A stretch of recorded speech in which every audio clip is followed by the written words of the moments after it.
우리 남성교회 찬양단 찬송을 듣다가 제가 거기에 막 이렇게 깊이 빠져들어가지고 올라와야 되는지도 모르고 그냥 끄덕이면서 있었습니다. 근데 우리 남성교회 찬양단을 통해서 하나님이 큰 영광 받으신 줄로 믿습니다. 더 은혜로운 것은 마지막에 두 분이 이렇게 더 오셨잖아요. 저는 그게 어찌나 은혜롭던지. 처음에 딱 서셨을 때 뭔가 좀 부족한 느낌이 좀 있었는데 양쪽에서 늦었지만 헐레벌떡 그 뒤에 따가운 눈총을 뒤로 하고 어떻게든 저 자리는 내 자리다, 하나님께 영광 돌려야겠다는 그런 마음으로 늦게지만 오시는 그 모습이 너무나 귀한 줄로 믿습니다. 우리 목양교회 사역 중에도 그런 사역의 자리가 있어요. 뭔가 우리가 볼 때 좀 부족한 것 같다 그러면 그 부족한 원인이 뭘까요? 대부분은 그 자리에 누군가 있어야 되는데 없는 거예요. 휴스턴 설교 얘기하면 싫어하실 수도 있지만 저는 이제 한동안은 그 얘기를 안 할 수가 없어요. 입술이 가만히 있을 수가 없어요. 거기서 들었던 중요한 내용 중 하나가 뭐냐면 하나님께서 역사하시는 방법을 이렇게 설명해 주시는데 굉장히 지혜롭고 또 마음에 와닿는 방법이었어요. 교회 안에 어떤 건의사항이 있을 때에 그 건의사항에 대해서 그 교회의 법칙이에요. 건의한 사람이 그 일을 책임지고 주도적으로 이끌어간다는 룰이 있대요. 근데 왜 그런 룰이 있습니까? 그러면 말 못하게 하려고 그런 겁니까? 그랬더니 그게 아니라 하나님께서 그것을 그 사람에게 보여주신 데는 이유가 있다는 거예요. 저는 그냥 말 못하게 하려고 그런 줄 알았더니 그게 아니라 하나님께서 그 사람에게 보여주신 이유를 찾더라는 거예요. 굉장히 영적인 이야기죠. 여러분, 오늘 우리 교회에 부족한 모든 부분, 부족하지 않은 교회가 없죠. 세상 모든 교회가. 그러나 그런 것들이 보여질 때에 오늘 마지막에 뛰어 올라오신 그 두 분처럼 그 빈자리를 채울 수 있는 저와 여러분 되시기를 주님으로 축원합니다. 알파 헬퍼가 부족해서 그런 말씀 드리는 게 아니에요.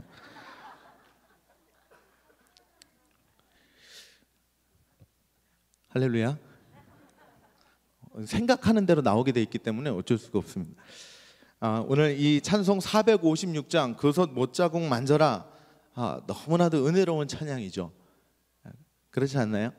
근데 항상 저는 찬송 설교에 엄청난 부담을 갖고 있는데 이게 어제 새벽까지 은혜가 안 되는 거예요. 어제 밤까지. 왜 은혜가 안 되냐면 이주 목사님 왜 이렇게 어려운 찬송을 나한테 배정해 줘가지고 이게 간증거리가 별로 내용이 없는 거예요. 그러니까 막 제가 너무나 힘든데 이 찬송이 어떻게 나왔는지 간략하게 말씀을 드리면 미국의 사우스 웨스턴 침례 신학교 교수님이신 미국의 베일러스 맥킨이라고 하는 분이 이분이 신학교 교수신데 텍사스에서 어떤 앨런이라고 하는 목사님이 부흥회를 하시는데 그곳에 참석하게 된 거예요.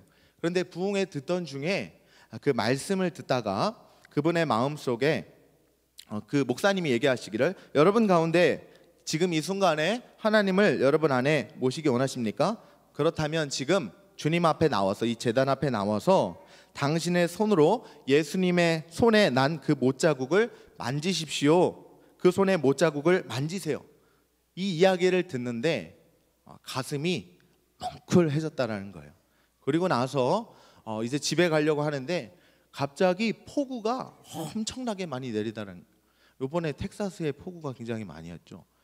그래서 휴스턴에도 그 인터넷에 가보니까 휴스턴 서울교회 성도님 중에 약 100가정이 침수되는 그런 아픔이 있더라고요. 슬픔이 있더라고요. 그런데 더 놀라운 것은 그 모든 교회 성도들이 20-30명씩 그 수해난 그 물에 침수된 그 집을 다 방문해서 완전히 싹 치워주는 거예요. 정말 건강한 교회는 위기 때에 하나님의 손과 발로서 쓰임받는다는 걸 보게 됐어요. 그 모습을 보니까 얼마나 은혜롭든지. 여러분, 이야기가 딴 데로 흘러간 것 같죠?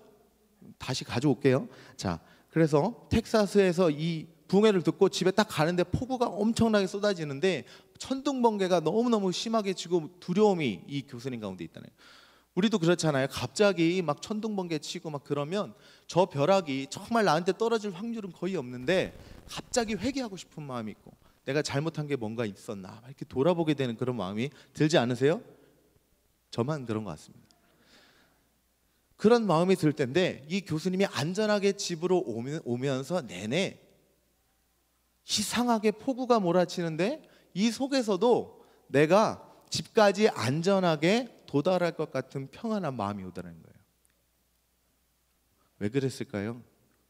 부활하신 주님의 그 손의 못자국을 만지는 경험을 한 겁니다. 여러분, 우리 신앙생활에도 평안을 얻지 못할 때가 많이 있어요. 신앙생활에도 항상 갈급하고 어렵고 힘든 그런 마음 느낄 때가 많이 있습니다. 그런데 생각해 보면 그때의 나의 영적인 상태는 뭐냐면 믿음이 많이 부족한 상태예요.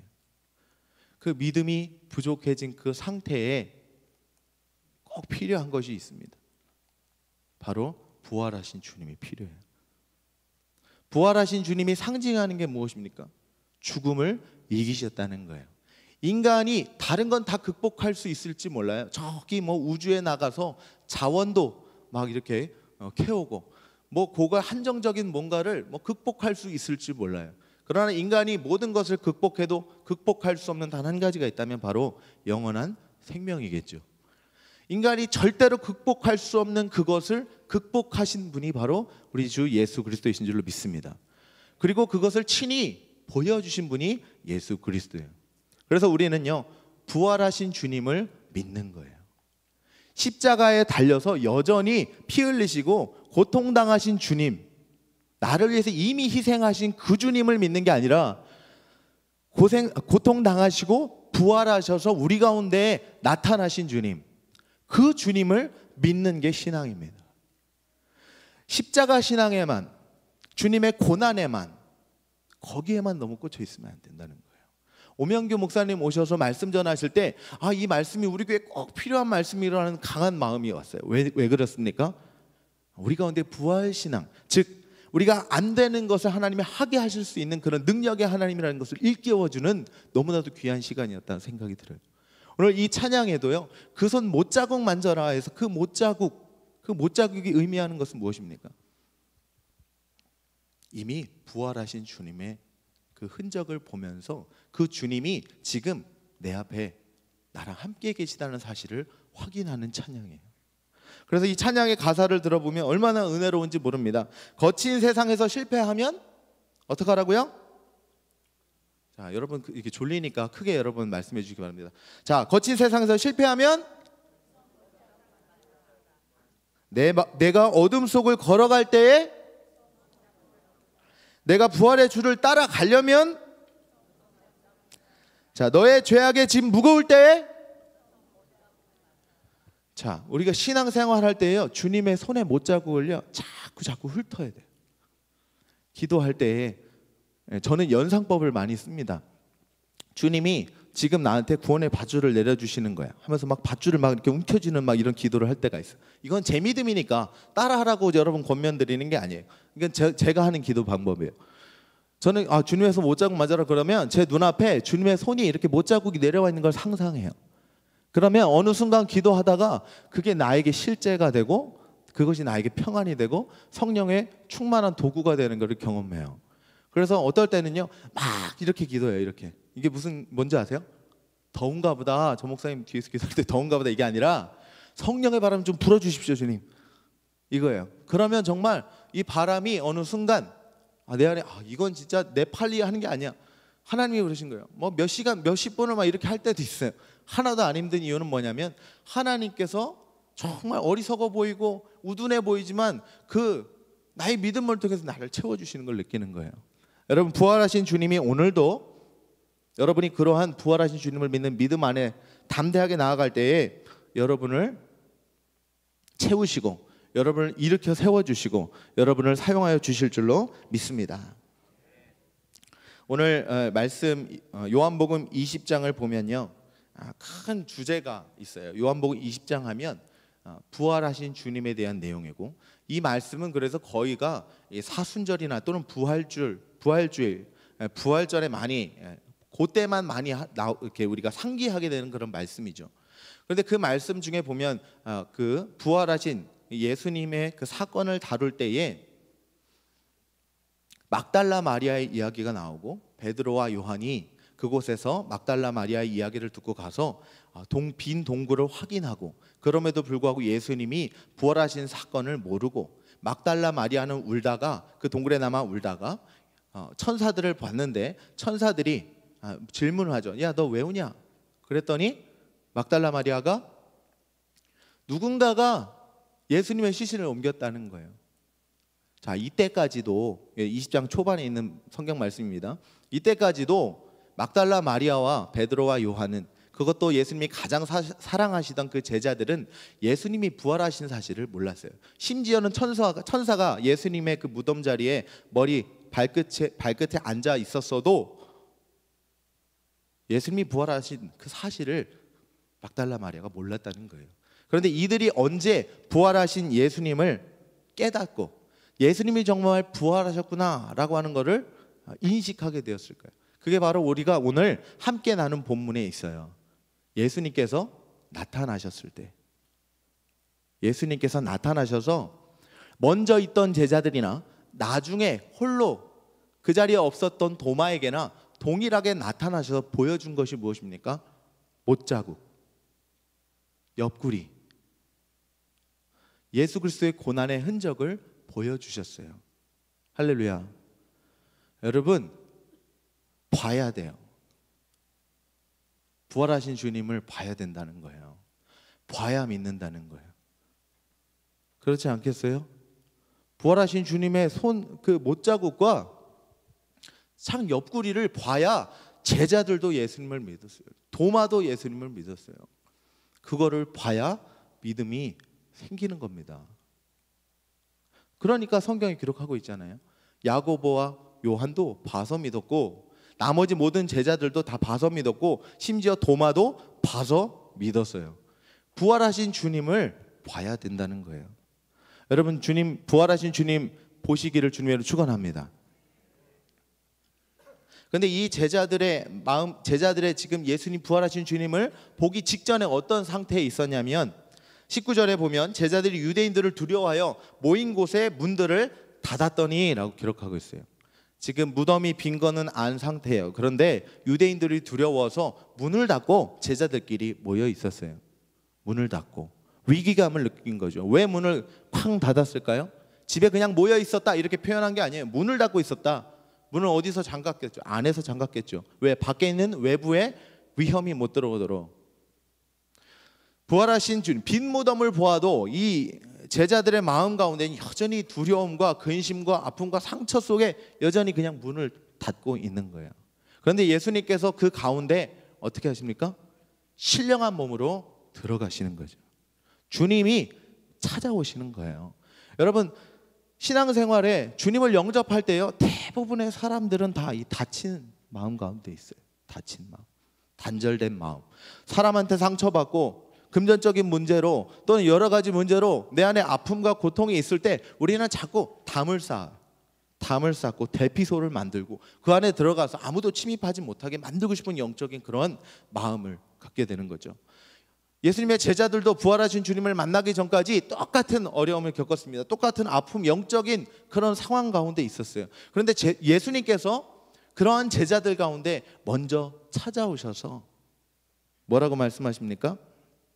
너희에게 평강이 있을지어다. 지금 이 제자들의 상태는 두려움이에요. 두려움. 여러분, 교회의 성도들의 두려움 가운데 그런 게 있어요. 우리 교회 부흥 안 하면 어떡하지?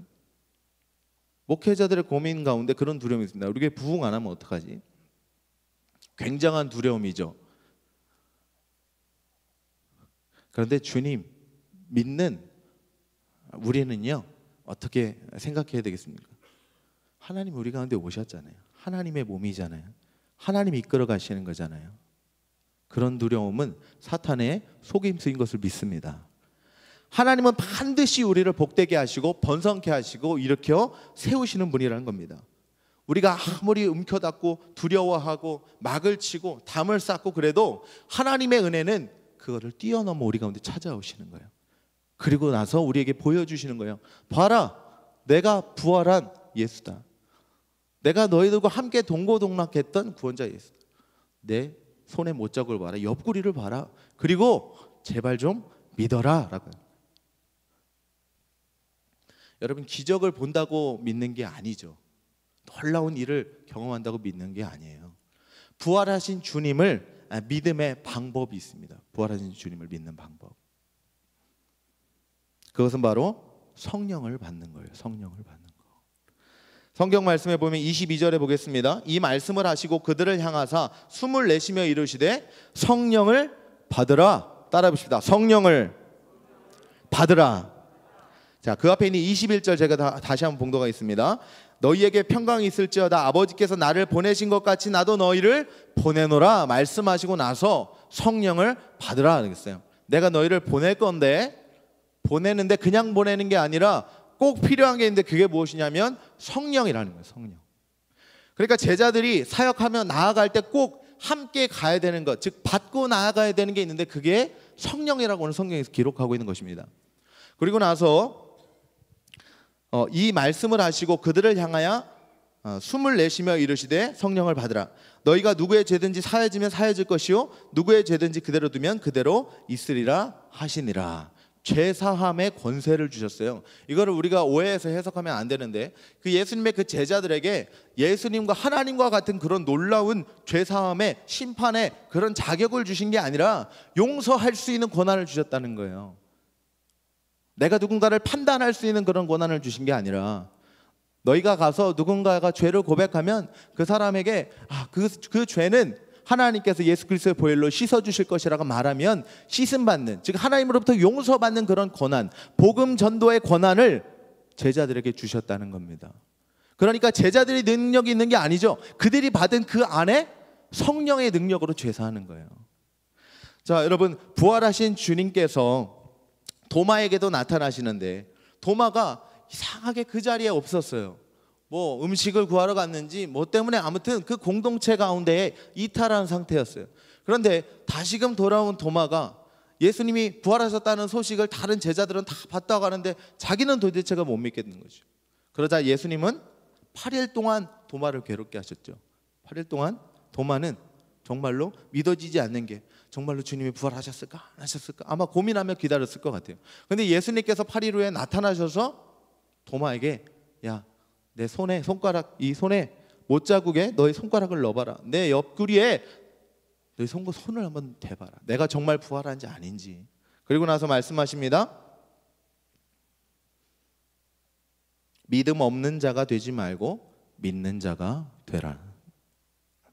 주님은요 보지 않고 믿을 수 없는 사람에겐 보여주셔요. 그렇잖아요. 우리가 옆에서 아무리 전도하고 안 되는 사람들은요 어떻게 해야 돼요? 하나님이 강권적으로 역사하셔야 되는 거예요. 우리가 최선은 다하지만 결국은 하나님의 은총 가운데 영혼권이 돼야 되는 것이죠. 그런데 다 그런 것은 아니라는 거예요. 그런 사람들은 그런 사람에게 맞는 방법으로 하나님이 역사하실 것이고 우리의 기도를 통해 우리의 노력을 통해 그렇게 영혼권의 역사를 나타내실 것이고 이 부활하신 주님이 이제 승천하실 텐데 승천하신 다음에는 어떻게 해야 돼요? 승천하신 다음에는 그 손에 못자국을 볼 수가 없는 거예요. 창의 옆구리에 그 창자국을 볼 수가 없는 거예요. 그러면 어떻게 주님을 믿을 수가 있습니까? 성령으로 믿을 수 있는 거예요. 성령으로 확신할 수 있는 거예요. 주님이 내 안에 들어와 계시구나, 성령이 역사하시구나. 그거는요 옆에 있는 사람이 판단하는 게 아니에요. 내가 알아. 내가 주님이 지금 나를 주장하고 계시구나. 내가 기도하는데 내 입술을 붙들고 계시구나. 내가 기도하는 이 방향을 하나님께서 목적을 조정해 주시구나. 그거를 성령님이 주장하신다는 거예요. 그러므로 우리가 받아야 될 것은 성령이에요. 할렐루야. 여러분 부흥하는 교회, 부흥한 교회 가서는 여러분 배울 게 없어요. 부흥하는 교회 가서 배워야 돼요. 부흥하는 교회 가면요 부흥한 교회는요 다 시스템이 이미 정착이 되어 있어요. 부흥하는 교회 가서 보면 그 교회의 부흥의 원동력을 보게 되는데 그건 뭐냐면요 너무나 답답한 얘기를 해요. 말씀과 기도라는 거예요. 너무 답답한 이야기죠. 그런데 말씀과 기도로 영적으로 성령 충만해야 결국은 부흥이 되는 거예요. 우리가 아무리 아름다운 것들로 우리를 치장해도 우리 영적 안에 있는 그 본질의 상태가 영적으로 준비되어 있지 않으면 잠깐입니다. 요즘 사람들이 얼마나 지혜로운지 몰라요. 얼마나 똑똑한지 모릅니다. 얼마나 기독교를 잘 알고 있는지 몰라요. 교회 다니는 사람들을 우리보다 더 잘 알고 있어요. 여러분, 성숙한 교회가 부흥하는 겁니다. 할렐루야. 이 시대의 패러다임은 성숙한 교회가 부흥하는 거예요. 성숙하려면 어떻게 해야 돼요? 성령 받아야 됩니다. 여러분, 성령 받으시기를 주님으로 축원합니다. 우리 교회는 무엇보다도 영적으로 준비된 교회 되기를 주님으로 축원합니다. 지난 주간에 400명 여기 모여서 새벽기도 했잖아요. 제가 결단코 만약에 새벽 예배를 여기 400명 모이시면요, 이렇게 얘기하면 좀 그렇지만 전도 안 해도요 여기 금방 채워질 줄로 믿습니다. 400명 다 모여 새벽기도 하는데 담임 목사님 아마 엄청 행복하셨을 것 같아요. 저도 너무 흐뭇하더라고요. 이렇게 기도하는 자리, 만인이 기도하는 집이라고 하는데 기도하는 자리, 기도하는 사람들로 채워져 있으면요, 지나가던 사람들이요 우리 교회 아름다움을 보고 올까요? 아니에요. 영적인 힘을 보고 오는 거예요. 저 교회 뜨겁게 기도하더라. 저 교회 갔더니 성도들이 영적으로 성숙하고 숙성됐다 하니까 영적으로 너무나 뭔가 하려고 막 변화가 있더라. 분위기가 다르더라. 여러분, 그게 부흥하는 교회의 모습이에요. 시스템은요 부흥하고 나서 갖춰지는 거예요. 그러면 여러분, 무엇보다도 여러분 성령 받으시기를 주님으로 축원합니다. 성령 받는 비결을 알려드리겠습니다. 성령 받는 비결은 기도하는 겁니다. 맥이 탁 풀리시는 분도 있을 텐데, 사도행전에 보면요 예수님께서 승천하신 다음에 제자들한테 뭐라고 하셨어요? 모여서 기도하라고 했어요. 그리고 나서 성령이 임할 때까지 계속 모여서 기도했어요. 그리고 나서 성령이 딱 임하고 나니까요 베드로가 갑자기 일어나서 설교하고, 누가복음하고 사도행전하고 사실 저자가 같기 때문에 연결되는데 요한복음하고도 이어져요.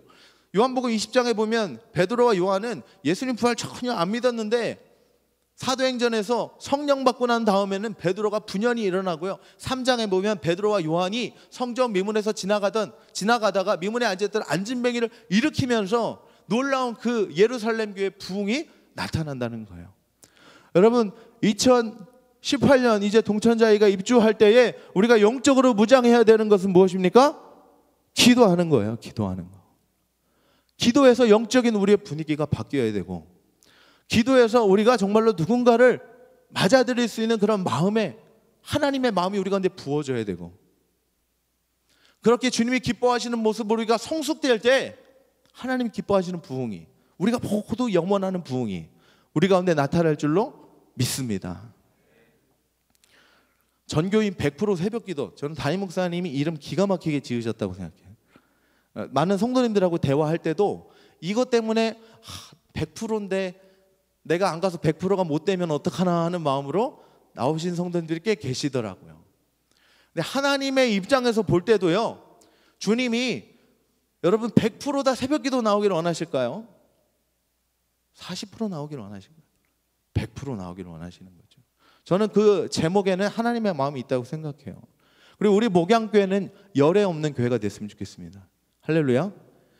기도에 열애 없는 교회, 전도에 열애가 없는 교회, 배움에 열애가 없는 교회, 주님 안에서 하나 되는 교회, 함께 움직이는 교회, 성령이 충만한 교회.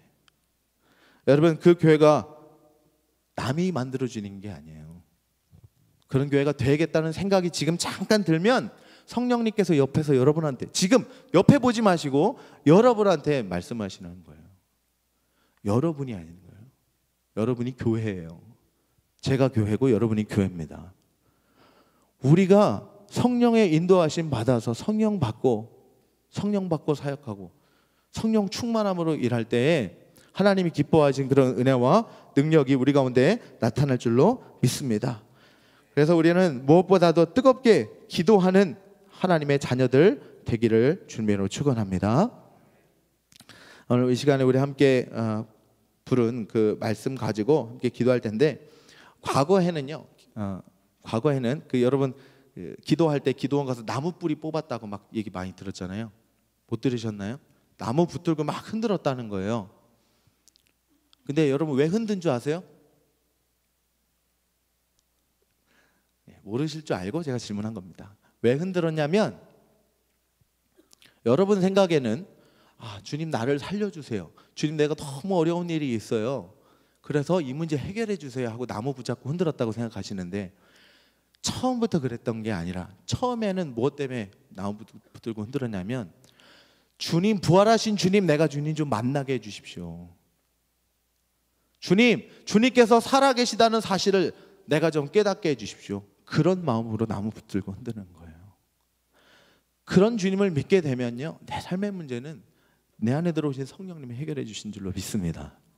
여러분 오늘 우리는 기도를 통해서 그런 믿음을 회복하길 원합니다. 부활하신 주님을 온전히 신뢰하는 믿음, 그 믿음 가운데 거하는 저와 여러분 되시기를 주님의 이름으로 축원합니다.